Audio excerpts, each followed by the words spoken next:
గారు మనం ఫలితాలు వచ్చిన రోజు వాస్తవంగా నాకు కొంచెం ఆశ్చర్యం అనిపించింది. టీవీలో వచ్చిన మాట, విజయ్ 2 వారాలు టైము అడిగాడు గవర్నర్ అని. ఎందుకు 2 వారాలు టైం అడిగాడో తెలియదు. బట్ వెంటనే ఆయన రియలైజ్ అయినట్టున్నారు. వెంటనే వెళ్ళి గవర్నర్ని కలిసి ప్రభుత్వాన్ని ఏర్పాటు చేస్తానని కోరారు. 108 స్థానాలు ఉన్నాయి 234లో. ఎందుకు గవర్నర్ గారు ఆయన్ని ప్రభుత్వాన్ని ఏర్పాటు చేయడానికి ఆహ్వానించట్లేదు? మొత్తం సంఖ్య నా చేతిలో పెడితే తప్ప పిలవనని. ఒక్కొక్క రాష్ట్రంలో ఒక్కొక్కలాగా గవర్నర్లు మన ముందు అనేక ఎగ్జాంపుల్స్ ఉన్నాయి. ఎందుకు ఆ రకంగా వ్యవహరిస్తున్నారు? ఇంత విమర్శలు వస్తున్నా ఇవాళ పెద్ద ఎత్తున తమిళనాడులో గోల నడుస్తున్నది. ఒక పక్క డిఎంకే స్పష్టంగా, సరే వాళ్ళ ఉద్దేశాలు ఏవైనా కావచ్చు కానీ ఆయన ప్రకటించారు, మేము ప్రభుత్వ ఏర్పాటును అడ్డుకోము, రాజ్యాంగ సంక్షోభం మా ఉద్దేశం కాదు, 6 నెలల తర్వాత మేము ఆయన విధానాలను బట్టి మాట్లాడతామని చెప్పారు. అన్నాడీఎంకే మద్దతు ఇస్తామని చెప్పట్లేదు. వాళ్ళిద్దరూ కూడా డిఎంకే కానీ అన్నాడీఎంకే కానీ ప్రభుత్వ ఏర్పాటుకి గవర్నర్ని కలవలేదు. స్టిల్ ఏంటి గవర్నర్ గారికి ఉన్న అభ్యంతరం? లక్ష్మణ్ గారు. కటారి గారు, మీకు విఠల్ గారికి, అంబటి గారికి, ప్రేక్షకులకు నమస్తే. నమస్తే సార్, చెప్పండి.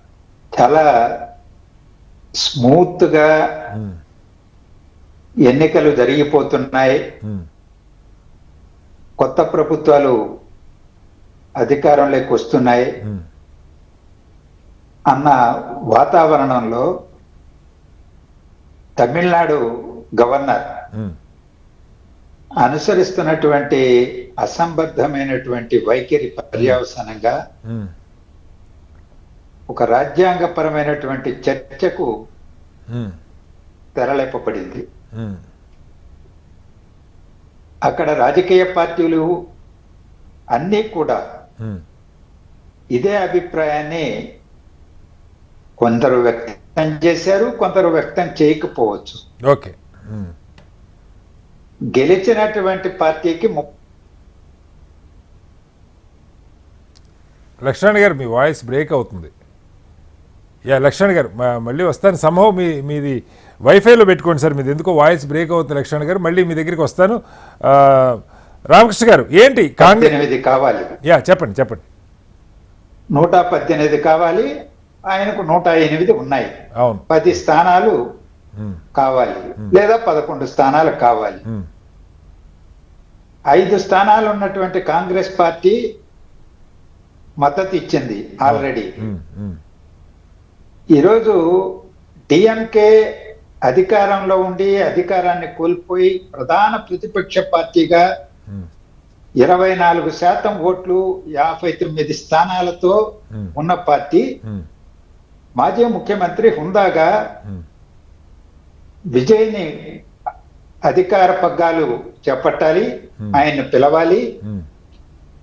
ఆయన పాలన 6 మాసాలు అయిన తర్వాత ఆయన పరిపాలనా విధానాలపైన మేము స్పందిస్తాము అని చెబుతూ, మేము పిల్లలకు ఉదయం పూట పెట్టేటువంటి అల్పాహార పథకాన్ని, ఇతర పథకాలను, మంచి పథకాలు, వాటిని కొనసాగించాలని కూడా విజ్ఞప్తి చేశారు. అత్యంత బాధ్యతాయుతంగా పరిణితితో ప్రతిపక్ష నాయక పాత్రను పోషిస్తామని కూడా చెప్పడం ఇది ప్రపంచం అంతా తెలిసింది. ఇవాళ సిపిఐ జాతీయ ప్రధాన కార్యదర్శి డి రాజా గారు గవర్నర్ గారు ఎందుకు పిలవడం లేదు, విజయ్ గారిని పిలవాలి, ఆయనకు ప్రజల తీర్పు ఉన్నది అని ప్రకటించారు. సిపిఐఎం రాష్ట్ర కార్యదర్శి కూడా అదే అభిప్రాయాన్ని వ్యక్తం చేశారు. ఏ రాజకీయ పార్టీ కూడా విజయ్ని ప్రభుత్వ ఏర్పాటుకు ఆహ్వానించొద్దు, మేమన్నాం అన్న పార్టీ లేదు.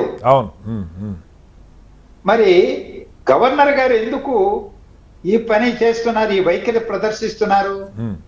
ఆయన చేతిలో రాజ్యాంగం ఏమీ లేదు, ఆయన ఇష్టం వచ్చినట్టు వ్యవహరించడానికి. సర్కారియా కమిషన్ ఏం చెప్పింది? ఆధిపత్యం లేవు, మెజారిటీ ఉన్నటువంటి పార్టీని పిలవమన్నారు. మెజారిటీ ఉన్న పార్టీ లేకపోతే ఎన్నికలకు ముందు కుదుర్చుకున్న అలయన్స్ పార్ట్నర్స్ ఎవరైనా కూటమి ఉంటే మెజారిటీతో వాళ్ళని పిలవండి, లేదంటే సింగిల్ లార్జెస్ట్ పార్టీని పిలవండి. అలా కాకపోతే ఎన్నికల తర్వాత ఏర్పడిన కూటమి ఏదైనా ఉంటే అవును. పిలవండి, ఉమ్. శాసనసభలో బలాన్ని నిరూపించుకోమని అవును. ఉమ్. అడగండి అని చెప్పారు చాలా విస్పష్టంగా. అవును. ఉమ్. ఈరోజు మెజారిటీ వచ్చిన పార్టీ లేదు, కూటమి లేదు, సింగిల్ లార్జెస్ట్ పార్టీ ఉంది. అవును. సర్కారీ కమిషన్ సిఫార్సు ప్రకారం ఆయన పిలవాలి. అవును. మీరు సంతకాలు తీసుకురండి, 118 చూపించండి, ఉమ్. అప్పుడే మీకు అవకాశం ఇస్తాను. ఉమ్.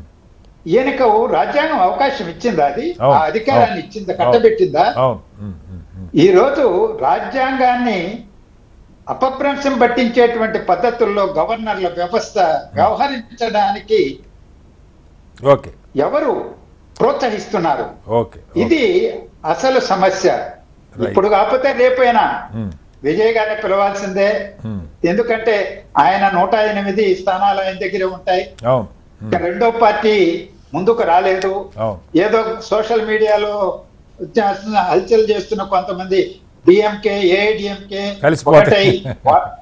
కలిసిపోతాయి. వాళ్ళు కలిసినా వాళ్ళకి నంబర్ లేదు, లేదు. కలిసే అవకాశం అసలే లేదు. Yes. స్టాలిన్ గారు స్పష్టంగా చెప్పనే చెప్పారు. అవును. అవును. ఉమ్. భౌతిక పరిస్థితులు కళ్ళ ముందు కనిపిస్తుంటే రాజకీయ వాతావరణం పరిస్థితులు ఓకే. కలుషితం చేయడానికి ఇప్పుడు ఎవరు?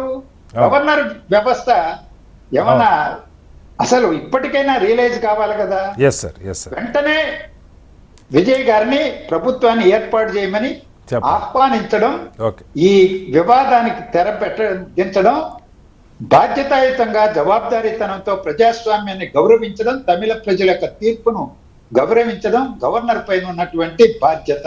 Okay sir. మళ్ళీ